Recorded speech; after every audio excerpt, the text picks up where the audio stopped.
Hello and welcome back once again to a look through Arena. My name is Max and you are watching us here on Supraliminal Games. Tonight we are going to go ahead and we're going to try to build ourselves a deck to compete on Arena. As I said before, the games are one game matches, so we won't really get into sideboarding for this, but we will get started and try to build ourselves a deck. I think the first place we really need to start is by taking a look at the pre-constructed decks that Wizards has gifted everyone with in their collections. I think, personally, we're going to go ahead and we're going to try to just build our own deck. But this is a good place to look because I think a lot of people are going to utilize these foundations and try to build on those. I do think there is going to be a good portion of people who, like me, want to just build a deck from scratch. But I think a lot of people are going to look at these archetypes that are presented as kind of a foundation for what would be a successful deck. Like, I know that Merfolk is going to be a deck out of the gate. It's extremely competitive, and it's very, very good as long as you have the Lord, the blue-green Lord. It's really potent. It doesn't need a lot of rares to get going. Obviously, if you have Kumena, who's one of the best mythics in that set, you can really go off. But if you don't have Kumena, you can still build an extremely decent deck with the Merfolk. I'm not a huge fan of it. It's a cool tempo deck. I'm not a big fan of that kind of play style. If I were to build a low end kind of aggro deck, and we may, I have been leaning more towards a pirate style build. I'm interested very much in the Amonkhet released pieces here. I know what Golgari Exploration is going to look like for the most part. Dimir Manipulation, Boros Assault, Azurius Ascension, especially Izzet Spellweaving. I'm very interested to see what these decks look like, and I'm going to go ahead and start with the Spellweaving deck, and we'll go down here to the bottom and edit that to take a look-see here. Got a Star of Extinction, goodie. I already had one. I just opened one of those in the last video. Cryptic Serpent. Costs one less for each instant sorcery in the graveyard. Does come with an Hour of Devastation, which is going to be extremely potent in this format. One thing I do want to mention, last night when I opened one of my rares, it was a Aftermath card. And I didn't realize that the little double blue card there, right next to Primal Amulet, not the big one, but the smaller one at the bottom, is an indicator of a card with an additional effect. So they're using that as an Aftermath template instead of the card border that they normally sport. So I didn't realize that until today when I was informed of that from a viewer of the video. Puncturing Blow, a little slow. Illumination I like a lot. I mean, I'm a big fan of Inspiration. This is Inspiration with cycling on it. Like, man, really cool card. I was really excited when they printed this. Tonight's beverage of choice, for all of you old enough to consume it, I am doing a SoCo and lime. I'm a big Southern Comfort guy, so anything in the whiskey family I'm in for. Magmaroth, a little slow. Yeah, for sure. Yeah, 5/5 for 4, I mean blocks. Might be worth testing out. Fiery Cannonade I have not been impressed with. Cards in this, in my opinion, cards in this format that can be do-nothings are really bad. I didn't mind this on the sideboard of a Rakdos control deck I had. It's like a Rakdos mid-range deck that I had built in the prior iteration of Arena when it was Rivals and Ixalan. I was playing a singleton of the, I think it's Mastermind's Acquisition, the tutor that lets you tutor either your deck or your sideboard. I was playing a singleton of Fiery Cannonade on the board if I was up against a like a Merfolk deck or something like that, a Vampire deck, something that I could blow up with the Cannonade, but I am not a big fan of potential do-nothing on your main board. Cancel's fine. Supreme Will seems like it's going to be, just choice. I cannot wait to play with that card. Gale Strike is a bounce spell. It's a little pricey, but it cantrips, so replacing itself is quite powerful.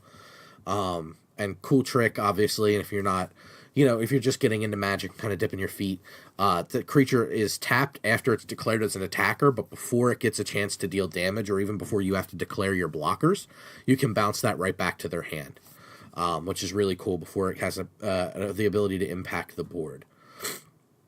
Enigma Drake is definitely going to be the glue that kind of holds this deck together. It's a lot of spells, and you can really take advantage of that. Bloodwater Entity, I've only played with in Limited, but it was very powerful. So I think this is really cool. I mean, this is definitely my style of deck. I love Izzet. It's a great color combination, in my opinion. It's really fun. You get to do cool stuff.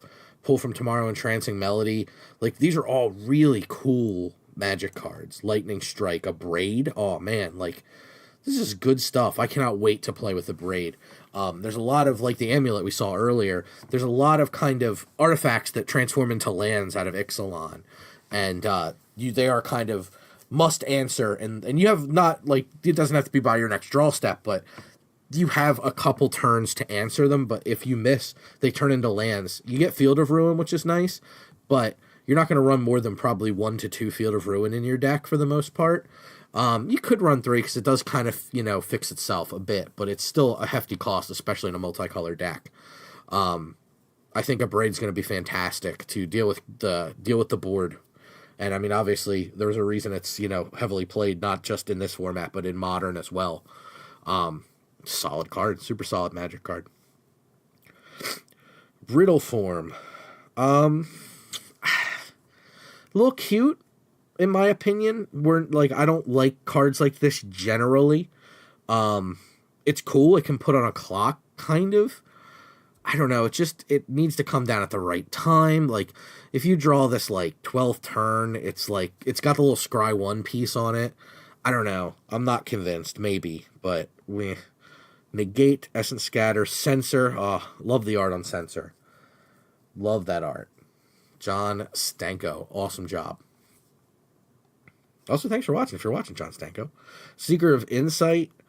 Again, a little cute. I mean, 1/3 is nice stats, though. I will give it that. He comes down early. He blocks, and that's one thing Rivals didn't really have a lot of. He had Sailor of Means on 3, who felt pretty good. He was a very castable card. He had, Gleaming Barrier on 2 if you're playing a control deck. You didn't have a whole lot of stuff that mattered. The 1 actually matters a lot. It gets the little, the little guys off the table. It gets those little X1s. May trade with them if it's a Raptor Companion or something, but it gets them off the table. Labyrinth Guardian, awesome card. I've, again, only played with this in Limited, obviously. I think it's sweet. This card is the card that one of the cards I'm the most excited about. I think Magma Spray is amazing. I think getting things exiled in this format is more important a lot of times than it seems. There are some marginal cards that it matters. There is the Dinosaur that's a rare. When he attacks, he can exile things from the graveyard to get a bonus. There are cards that recur things from the graveyard that are good in control mirrors. It's just dealing with a lot of problematic little things. There is the creature enchantment that flips and becomes a land that recurs things, and that had a little bit of mild success in a Golgari Explorer style deck like we saw the Precon for. So I am hyped that Magma Spray is here to deal with a lot of things on the cheap, at instant speed, and deal with them in a very final fashion. And of course we get, Opt, which is kind of the glue that's holding this whole thing together, or the rug that's tying the room together for you Lebowski fans out there. I think it's great. I think it's a really cool card. It's an instant. You can hold up mana. If you're holding up a counter spell and they don't cast anything, you can just simply opt instead. I think it's really good. I think Censor's going to be pretty solid to test. And obviously, my forte when it comes to Magic is definitely more of a control style shell.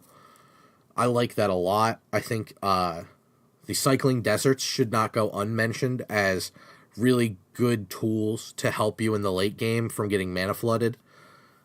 Early on, they come into play tapped, which is a little bit of a pain, but in a deck like this, we don't really mind too much. So I think kind of where I'm going to start looking is somewhere in the world of Grixis for a control deck, because cards like Hour of Devastation and black cards like Golden Demise are very powerful to wipe the board. So I'm way in for a control style build. And we have some cool finishers like Enigma Drake now that can help us out. So I'm going to start to kind of tack together something. So we'll see how it goes here. Let's take a look.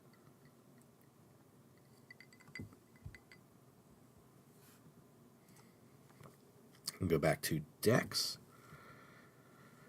New deck. What should we name our new deck? We'll figure that out later. For now, let's start in the world of Grixis. So up here again, we have our controls, so we can kind of turn things on and off and take a look that way. I'm going to prioritize looking at the collection on the screen so we can see a little bit more each screen. And I'm just going to kind of toss things into the deck as we go that interest me. And yeah, we'll see how it does from there. Some of this stuff is definitely not going to make the cut, but it's just stuff that I find intriguing and I find worth thinking about. Chart of Course, super good. Even if you're not running a ton of creatures, a lot of the control builds that I've fiddled around with have run Kitesail Freebooter for disruption. They've run Sailor of Means as a way to block, and you can kind of just free roll your attacks and get 2 cards for 2 mana and a card, which putting yourself up on cards is great, because otherwise it's just card neutral, right? You're drawing 2, then discarding a card, and you use the Chart of Course. So when you don't attack, it's just kind of, card selection, but when you attack, and then you can fire off Chart of Course, it's card advantage, which is very powerful. Essence Scatter's fine. Expel from Mirazka's fine. I might try a couple negates. I've had a lot of success with negate. You just have to run answers in this format, or, some way to get ahead. And a lot of decks do that with non-creature spells, so I think it's very, very solid. Strategic Planning, I'm not convinced, is really going to do much for us. A couple cancels are fine. Champion of Wits. Interesting. I don't know how that would do in a control cell, but I will take a look. Maybe it will need it as curve filler. Perhaps. Gale Strike is interesting, but I don't know if I want to go there yet. We'll throw that and Hornswoggle in just to kind of see. We'll toss a Kefnet in there. The reason for that, the aforementioned Sailor of Means. Secrets of the Golden City is awesome. I don't think we'll run 3 copies, but man, that's a powerful card. And the City's Blessing, a little harder to get in these control decks, but if we play like a rando treasure map, the Sailor, some low-end creatures, it is pretty reasonable by, 4th, 5th turn, we're looking towards getting Ascend. So not unreasonable at all, in my opinion. Discard a card, target player, but stop 3 card. No, thank you. Supreme Will. I'm not convinced Tragic Lesson will be a card with some of the more potent card draw we have seen already. Humane's Awakening might be a card. Definitely interested in Hieroglyphic Illumination. I'll throw that in there for now, that being the Awakening. Vizier's good. I'll just cast the best creature on the board. Seems pretty solid. I want to talk about this card, River's Rebuke, for a minute. So I played a lot of Arena, like a lot of Arena. And I can tell you that this card is not as good as you think it is. It sounds insane. It sounds kind of like a little mini Upheaval. Seems great. It's not. I promise you it is not. Like, it's a cool win con in Merfolk. And that's, like, the best I've seen it. To where it's like, okay, I can win now if I can get a couple things out of my way. It could just be Bounce 2, which I do believe is a card with cycles in Floodwaters or something. I think we'll see it here shortly. Unless I passed it on the previous screen, but I don't think I have yet. But, and I may just not have it in my collection. There's a toggle that you can turn on to see things that are not in your collection. Let's see. Unowned is the option there, and I can take off land. And now what'll show me, you can see these grayed out cards, like Proven Combatant and Sea Legs are all cards I do not have in my collection. Siren Storm Tamer, who is the nuts in Pirates, by the way. And some of the other grayed out cards like Censor and Chart of Course, I just have used all my copies in my deck. But you can see now I have a lot of stuff that's not in there, like Searcher's Kanto, which is very important, rare for a deck like this, I think. really does a nice job with getting your card advantage going, your card selection, and just giving you a control over each of your draw steps, and then later on becoming an engine to win the game is very powerful. What I don't like, I already have 3 cancel. I have the potential to open 4 more cancel. We saw this already in previous versions of Arena because of Sailor of Means, Conquistadors, I forget their Legion Conquistador, all those particular cards had 2 sets you could get. You can't run more than 4 of one card in Magic, even if it's different sets, different art. The fact that you can collect different versions is a little frustrating because, cool, I have 8 cancels. Like, do I need 8 cancels? I probably am not even running 4 cancels, so it's a little frustrating in my opinion. So yeah, we can see a lot of this we either dumped in or do not have access to yet. We can burn our wild cards for it if we want to. I'm obviously going to wait to kind of see what framework I can kind of build out. So like commit to memory here, you just see commit as a card, but then it comes up as like a double card, even though the aftermaths are technically differently bordered. But I'm sure that would take a heck of a lot of clever programming to make do when you can just simply have it look, you see both sides when you hover over it. The advantage of digital doesn't have to be bordered like it is in paper. Let's see here. Nothing crazy yet. Scout Drake, I don't need that. Windstrider, don't need that. There it is, Floodwaters. Return 2 target creatures to their owner's hand. I think that is 100% better than River's Rebuke. This card will probably win you the game if you were to cast it as a tempo finisher, and it cycles. So early game you can get rid of it if it's clogging up your hand. I think if I were playing Merfolk, I would opt for the Floodwaters over the River's Rebuke. Having a copy may make the difference, or it's like I don't have to eat up a common wild card to buy a singleton Floodwaters when I can River's Rebuke. But if I happen to open one in a pack, I would just definitely run the Floodwaters because they're doing nearly the same thing. The games where they're not the same card would be very rare. Because in a control deck, they're just going to recast 2 or 3 cards, and a lot of times they can get value with ETB effects. That's enter the battlefield effects. It's just not worth it, in my opinion. Couple pull from tomorrow's, I'm loving that. Entrancing Melody's fine. Anything that steals something, puts you up on cards is great. I've seen a couple people playing this. I almost lost a game to this had I not countered it. It was going to mill me out. So, cool. I love it when target player draws. That's always a good time. So we got Deadeye Tracker, definitely not for this style of deck. Duress, we would definitely be interested in. Supernatural Stamina is not for us. Good card, though. Direfleet Poisoner is kind of attractive. Flash Death Touch is kind of like a fancy removal spell. Maybe for us, maybe not for us. I'll toss it in. Now we're up to 57 cards. We haven't even begun to think of land yet. Unless, let me take a look. And, oops, that's not the thing I wanted. I wanted this. Yes, it has auto-ported us 24 lands, so we are not as bad off as we think. Disable auto-suggest, yes. I can figure out lands for myself. I just want to know how many cards I've tossed into my pile. So, see ya. Curious Obsession, not for us, but a card that I'm intrigued by. Dive Down, I think, is really good. Oh, I reset down to blue. Here I am just, talking away, not paying attention. All right. So let's see here. Freebooter. Freebooter is awesome. Moment of Craving is awesome. Dusk Legion Zealot I wouldn't say no to. If we're more heavy blue, I would pull back on the Dusk Legions. But if we're just maybe a blue splash, or maybe we cut blue and we go with a red-black shell. The most successful deck I've built in Arena so far is a Rakdos black and red mid-range deck, and I alluded to it before, and it ran 4 Dusk Legion Zealot. The card's just awesome. Fathom Fleet Captain's really fun. I like to call it I call him the sub-game when I play with him, because some games you just play Siren Storm Tamer, then you play the Fathom Fleet on 2, and then turn 3 they either deal with that, or you just win the game with the Fathom Fleet almost by itself. So I call it the Fathom Fleet sub-game. Walk the Plank got a whole heck of a lot better now that we're diluting the pool and there's less merfolk.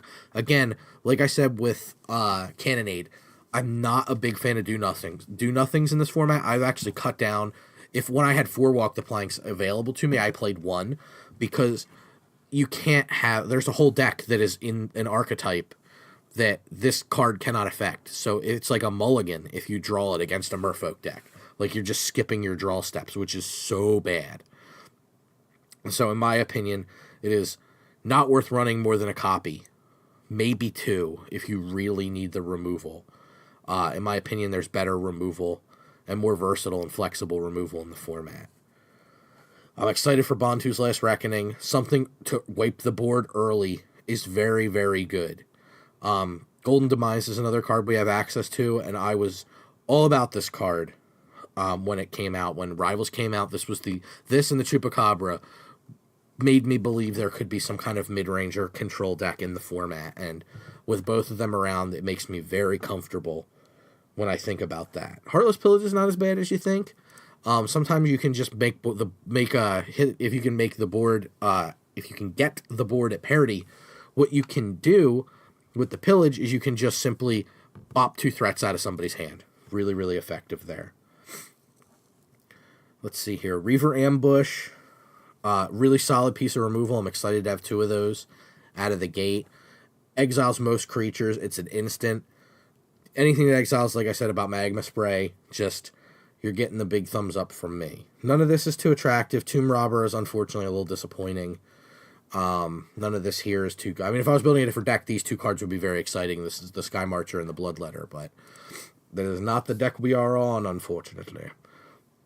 Bone Picker's interesting. This guy, just if a creature died this turn, so you could knock off one of their dudes and cast this for 1, that's a heck of a clock. I don't want to make the comparison that everybody's made in the past. I'm not a big fan of when somebody writes off a card as just, oh, well, it's kind of like this. But it could serve a role similar to that of Delver of Secrets, because we can pick off one of their dudes with a Moment of Craving and then cast this on turn 3. And then we have a 3/2 flyer that they have to get off the board.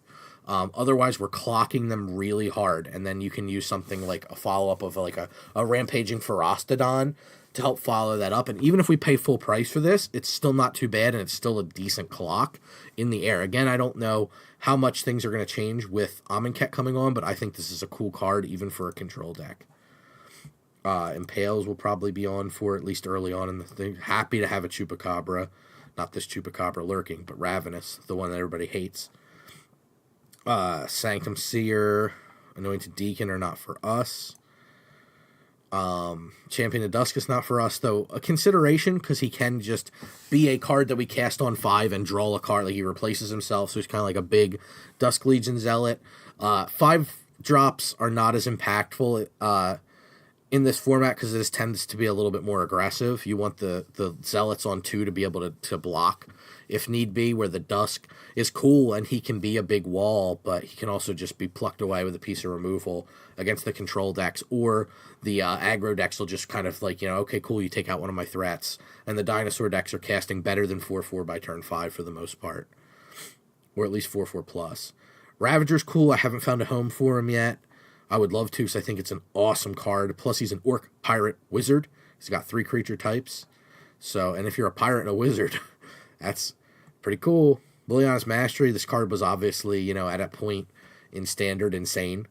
I'd love to see a zombie deck. I'm very interested in it. We opened 2 black-white zombies. I'll definitely be keeping an eye on our zombie count for sure. Mausoleum Harpy's a little too slow to do what Bone Picker was doing for us, so he doesn't quite fill that same role. In my opinion, Razakast Right is just far, far too slow to do anything. Stir the Sands, again, not really where we're at. Tetsamok is awesome in a control deck. You can I call him the black-bordered Infernal Spawn of Evil. He's really cool. He can be minimally a 2-for-1. I've seen him go 4-for-1. Card is the real deal. Awesome card. Love this dude. Can't say enough good things about him. Vraska from the Planeswalker decks. Boneyard Parlay. We don't have any of these cards. I'm not going to waste picks yet on those. Blazing Volley. 1 damage to each creature your opponents control.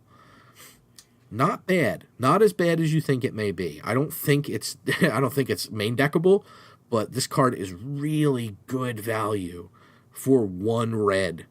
Like, man, that's good stuff. Bloodlust Inciter, not for us, but an awesome card. Daring Buccaneer, not for us, but an awesome card. Fanatical Firebrand, I love this dude. He was in my Sock Full of Nickels deck I mentioned last video, and he's just awesome. He does so much, and people do not understand how he interacts with things like First Strike very well, so you can really take advantage of him, where it's just like damage on the First Strike step. Before normal damage is dealt, you kill their creature off with First Strike damage plus 1 more from the Firebrand, and all of a sudden you went Firebrand traded up for like a 4-drop. It's just really good if you can get an opponent who's not too in the know. Dual Shot's solid. I think the Volley's better. Magma Spray all day. This is exactly what I'm signing up for. A Braid I want.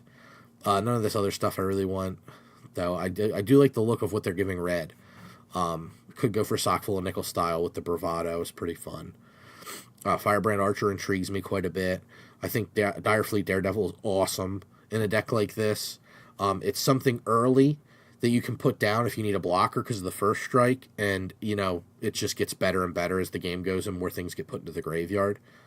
I think it's awesome. Harsh Mentor is cool, one of my favorite cards. I love it. It does a lot of damage. Lightning Strike is kind of exactly what we want. Like, that's a reason to play red, in my opinion. The card is just such good, clean removal. What do we got here? I'm just taking a look at some of the grayed out stuff as well to keep an eye on anything that might be just fantastic that we're not seeing. Tormenting Voice is good selection. I would definitely consider it if we don't go with any blue at all or very light blue. Again, Cannonade, I don't like do-nothings, especially with a pirate precon. Like, I'm just not up for that. Hijack's not bad. I think people tend to undervalue these effects a little bit. If you're in an aggro deck, this card can just be a flat-out win condition. It can get a blocker out of your way and give you board control back. Definitely not in the deck we're building right now, but it's not bad. Lightning Rig Crew is really solid. One thing I want to point out that I know other pro players have pointed out a bunch in their material when Ixalan was in the big limited format. This thing does not have Defender, so it can enable your raid triggers because you can just attack and they go okay and either take 0 or block it, and then you get to use raid, which is fantastic. And a lot of the time, if it's a pirate you're casting that has raid, he untaps anyway. It's a really good value. Open Fire intrigues me a lot. It's not quite Lightning Strike good, but it's pretty darn good. Like, I mean, it's just Lightning Strike on 3, right? I think it's very, very good. And at common, boy, oh boy, I think we're going to see a lot of those. The Trials, I'm interested to see what people do with those. Again, I don't think we're on that. Captivating Crew's a little too pricey for me, and at sorcery speed, he's not fantastic. Usually, in these decks, you're a little creature light, or your creatures are pretty anemic and don't draw the removal, like Sailor of Means and Dusk Legion's out. Like, these cards aren't drawing out removal spells from your opponent, but as soon as you cast a 4/3 on 4 that has a super relevant ability, you guarantee they're going to use all, 2 or 3 removal spells that are just languishing in their hand on that guy. Not the card languish. Forerunner of the Empire is freaking good. He's really good. If you're in that Dino deck, he is a pain in the butt. Needletooth, same thing. Pain in the butt. Don't like dealing with him. Magmaroth, again, I think is a little too dirtily for something like this. Puncturing Blow is not where I want to be. Rowdy Crew, not so much. Monster Store is awesome, but not for us. Hour Devastation is 100% for us. Very interested in Deem Worthy. Drawing a card and killing a creature is my kind of value. Unfriendly Fire's fine. Burning Sun's Avatar is a fine win condition. Itali is a little too... He's cool, and I love him in Commander, but not so much in a 1v1 format. Star of Extinction, in my opinion, is too expensive. I don't know if the format has slowed down, but if you're playing Merfolk and you draw a Star of Extinction, you are going to be dead before you can cast the Star of Extinction. It's just the way it is. Now we're starting to get into gold cards, which we'll take a quick look at. Let's see here. Excited for the Servant and the Mummy. Really cool. Call of the Feast is a good black-white card. Phone is a good black-white card. Consigned to Oblivion. Return target non-land permanent to its owner's hand. Aftermath of target player discards 2 cards. Pretty flexible, pretty versatile. I definitely don't mind throwing one in. Vizier, Deadeye Brawler, both good cards in their colors. Hostage Taker is the real deal. The fact it can steal artifacts, people often forget about. So you can steal their troublesome artifacts, and this was one of the only ways Grixis that you would run. You're not going to run Shatter, let's be honest. In a Game 1 situation, Hostage Taker was kind of how you dealt with artifacts in Grixis previously. Rags to Riches, all creatures get -2/-2, and each opponent chooses a creature. You gain control of those creatures. Woof, that's good. It's very, very good. I mentioned this card so many times last video, I'm going to just skip it. Bloodwater Entity, like I said, is pretty darn solid. We'll definitely throw a couple of those in. Same with the Enigma Drake. It wouldn't surprise me if one of the first cards we spend a wild card for will be the Enigma Drake.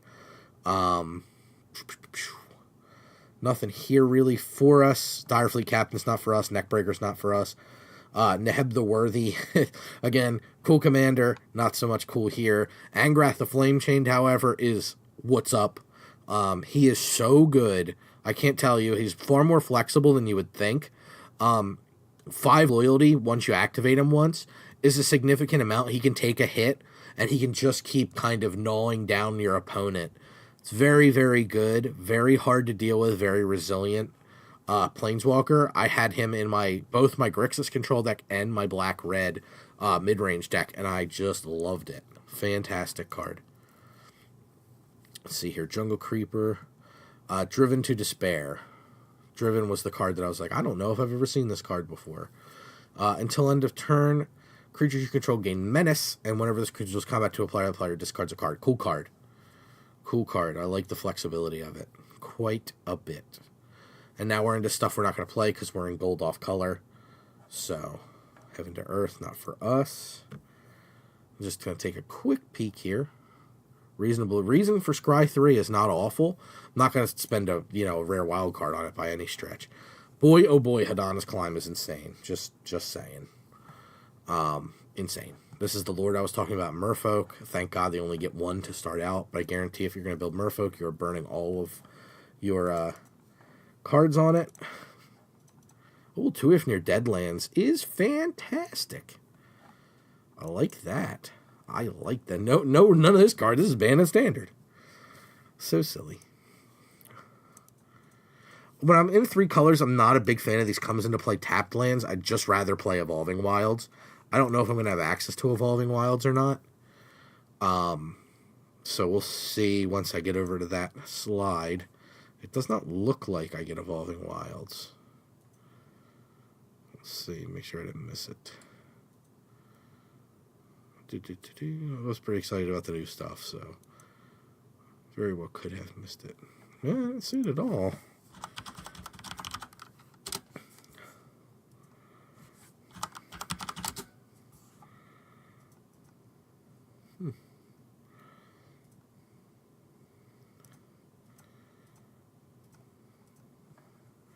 Let's see if I can find it. Ooh, Arch of Arazka. That's a great singleton land to have. Ooh, Evolving Wilds. Okay, good. We do have 4. See, we could have 8 Evolving Wilds. Do I need 8 Evolving Wilds? Definitely going to throw in a Field of Ruin card's great. We're not on the Sunscorched Desert plan. Nothing for us on that. At this point, I don't think we're in for Painted Bluffs necessarily. Maybe as a one-of if we get rid of a lot of the comes into play tap lands. Unfortunately, you can't play things like this.